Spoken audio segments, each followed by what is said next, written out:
I want to start just kind of generally speaking with we're continuing to experience as a church an environment or a season of growth, which is good. That's a good thing. Healthy things grow most of the time. So the fact that generally our attendance as a church continues to be up about 18% year over year. That's been now for 9 or 10 months straight. We've kind of experienced the same growth pattern. Of course, a Sunday that would have been very noticeable with having to, even right now, you can look around and notice that from a year ago, just the growth that we've had as a church and as a ministry. And we could talk about attendance, we could talk about salvations or baptisms. One of our members just here a week or two ago emailed me, and they've been around the church for 30 plus years. And their words to me were, this is an unprecedented season of people coming to faith and being baptized. I've never seen a season like this with so many people being baptized, and they were happy about it, right? You want to be happy about that. So we continue to see that. We continue to see in our academy growth for the last few years. It's been about 10% growth almost every single year. So we had another record enrollment. There's 333 kids that are here on campus throughout the course of the week and enjoying the academy, and we are flat running out of room. Let me tell you, like any closet, we had a couple baptistry changing rooms back here, and those are now like a tutor room or something. Like we're using everything we possibly can to accommodate growth, but that's just good, generally speaking. Specifically though on money, and I want to take more time than normal on this because we just ended our fiscal year a few weeks back. So because our ministry has an academy, we don't run our fiscal year on the calendar year. We run our fiscal year from August till the end of July. So the big picture on money would be we had a record giving year. If you look at it from a January to December sort of like calendar year, or if you look at it at our fiscal year, we had more generosity come our way through your giving. It's by a mile. Like we obliterated any old records. Now, a lot of that was due to our capital campaign. If you're new, you're like, what's that? About a year ago, a little more than a year ago, we launched a capital campaign, and we asked all the church members to step up and begin to give to some buildings, some construction projects we have going on, and most did. So a lot of the generosity being so heavy is because of that, but we're grateful for it, and I want to say thank you for it. Specifically on our capital campaign, we are ahead of schedule still. We told you last time we gave an update, we had a sense based off of your pledges and commitments, here's what would come in at what increment, like every quarter, here's about how much we would have come in. We still are about 10% ahead of schedule of what we thought would be in the bank. There's about 10% more, which once again is great news. We have had over the last 17 months, $2.7 million come in for these projects, for the construction, for the things that we're doing, which I don't want to just say thank you all day long, but I feel like I should say thank you all day long because so many of you stepped up to the plate. You are sacrificing, you are giving, and you are investing heavily in what you believe is a bright future for our ministry. And so I'm very, very, very grateful for that. To put this in perspective, if you wanted to look at kind of money and how money is right now, we're cash heavy because of that, because we have some money for projects. But right now, there's a little more than 2.7 million in the bank. About 2.1 of that is reserved for our capital campaign projects.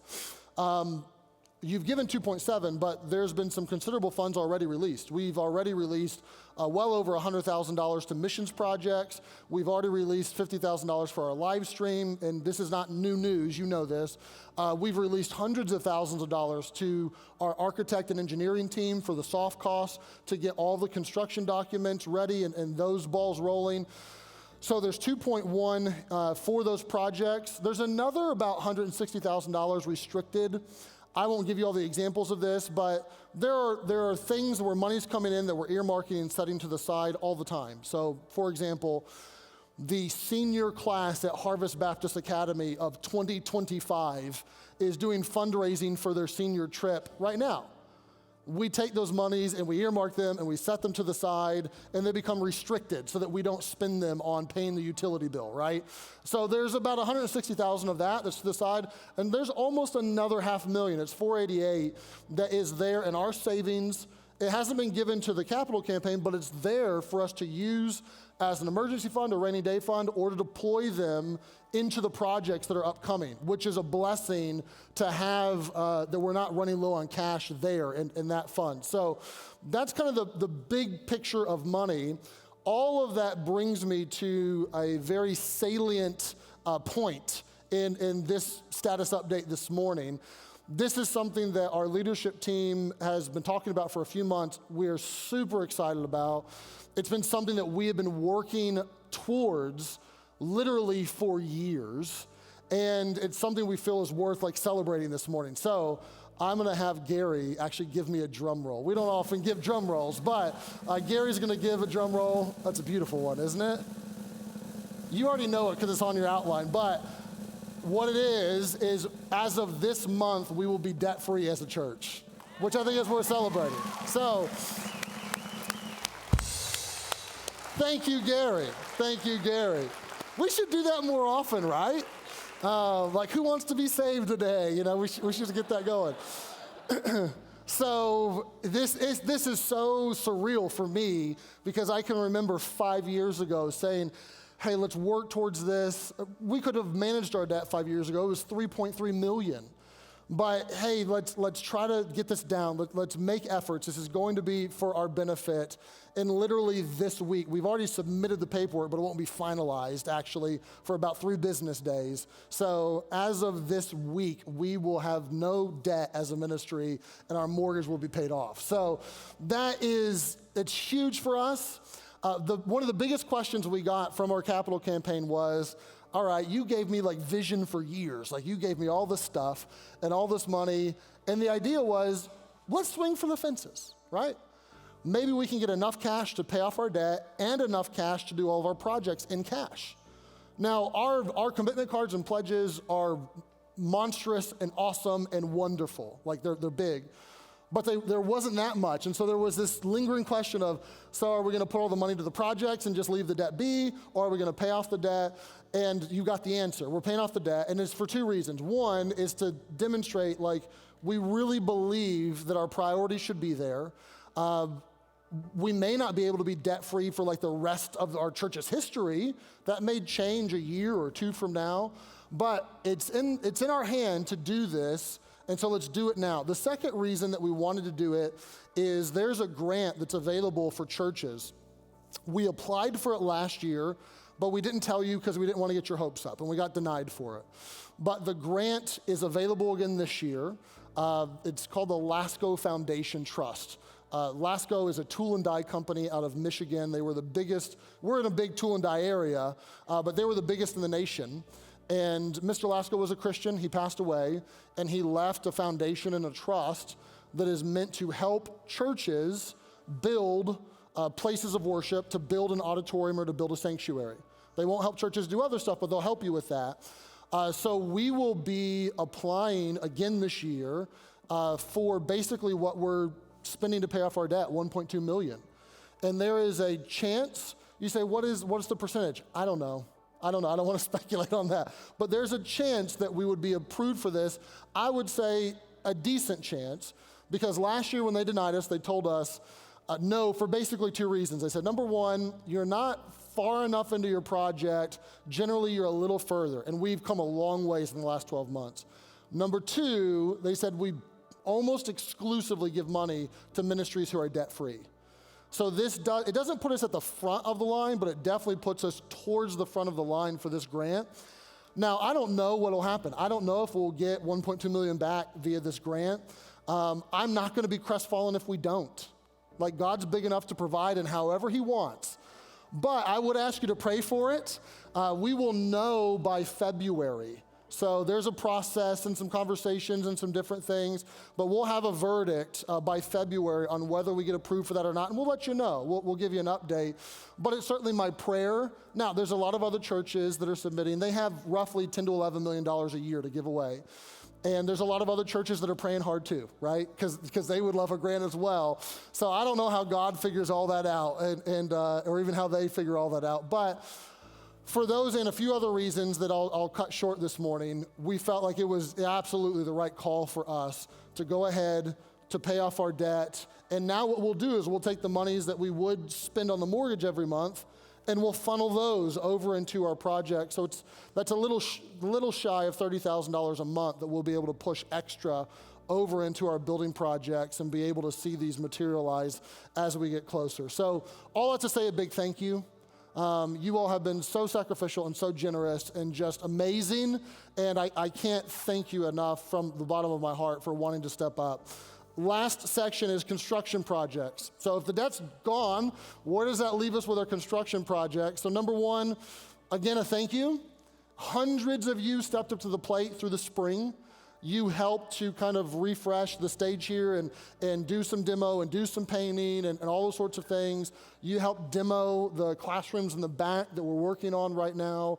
You came to our input meetings and you looked at our renders and helped us figure out like, oh, I like that, I don't like that, and you gave us your feedback. So thank you for all of that. As far as our remodels go, we're pretty much done here. We probably need to get a rug or two on the stage here, but we're really done in here. We're getting closer when it comes to the offices that are being turned into kids' classrooms. If you're new and you're like, what are you talking about? I can't backtrack and explain all of it, but most of you know what I'm talking about. And this week, actually, the contractors were in there framing some things out. The electrician was in there pulling wires, and we're hoping to have that done this calendar year, so that we can begin utilizing those for kids ministry and for our academy and those sorts of things. So those are going well. We will have, hopefully this week, and make this a matter of prayer, but our biggest permit, our site permit, it takes the longest to get approved, should be submitted like imminently. Like we are at the finish line and pushing that in. And that will take probably in the neighborhood of 5 months or so to get back. But that's a huge milestone for us. We also have just completed, we had already completed schematic design, but we just completed our detailed design with our architect. So we're on the final stage with our architect, and they are making construction documents. So what that means tangibly for us is that we had hoped and we were aiming for, like, could we break ground in the spring of 2024? And as we're getting closer, that's becoming more and more and more of a realistic option. There's still a ton of work for us to do behind the scenes, but it is very realistic at this point that when the weather turns in the spring, we're breaking ground and there's steel coming up out of the ground like shortly after Easter, like in April. So we're gonna blink our eyes and be through the holidays, and this is gonna be on us, which is awesome, and I'm excited about that. But we're moving along to get these projects done and continue to help us and to pray for those. I do have a few renders to show you, and I'm gonna ask for your help. Email me this week or text me or something this week. I'd like to figure out a way to put these in the lobby as we get new renders so that you can see them in real time. I'm not sure if we need to put a view book out there or if we need to put a TV and they go in a circle, and as we get new ones, we'll just throw them in there. But if you have a suggestion on how to do that well, tell me. I would be all ears. I'd love to know it. You've seen some of the outside ones. You all haven't seen some of these, like the lobby here. The lobby will stay the same at its core, but it will be remodeled a little bit with new flooring and paint and those sorts of things. So it's the same framework, but it is there's a new like kids area that'll be there in the lobby. We've talked about all these things, but we're beginning to visualize them in concrete ways at this point. That's the back of the lobby with the second floor and the new kids wing, like the entrance area to the kids wing. You can see it off there in the corner. This is the auditorium. We're probably 90% done with our renders on the auditorium. There are adjustments and colors and finishes and materials and lots of things to do, but we've gotten that pretty crystallized at this point of what that will look like, the floor plans and the footprint. The kids area, these are new. We hadn't seen these yet. So some of the check-in area, there's of course a number of kids' classrooms in that secure corridor, and we'll use those for the academy as well. It'll be such a blessing to us. They have their own restrooms and the kids.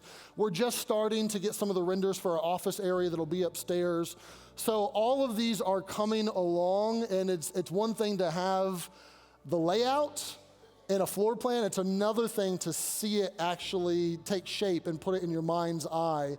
So we are, to say the least, super excited about the milestones that we've hit over the last 4, 5, 6 months and what we're gonna be able to accomplish over the next 4, 5, or 6 months. So what I need from you really is just a bunch of prayer right now. Do be praying for our permits. We would love, especially this larger one, we'd love to have it in 5 months or less. And that's not a miracle prayer. That would be kind of normative. But things can happen, and hiccups and holidays, or someone who's supposed to approve it is hospitalized or whatever. So we would love for that to go smoothly. Pray specifically for the grant, that God would see fit. I'm praying, Lord, if it's your will, sure. But I'm praying, Lord, would you bring it on? We would love the money. We could put it to use right away. So pray for that grant process. Pray for wisdom. We want his mind and not our own for sure, but then also just pray for spiritual protection.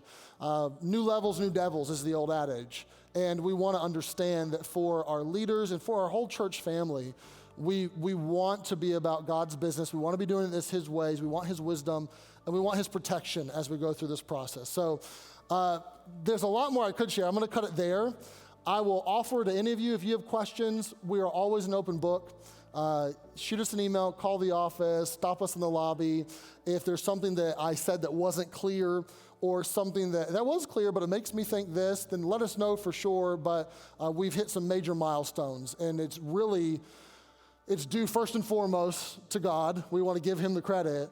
But there's also some credit due to you for just stepping up to the plate and being willing to work and being willing to sacrifice and being willing to give. And I can't thank you enough. So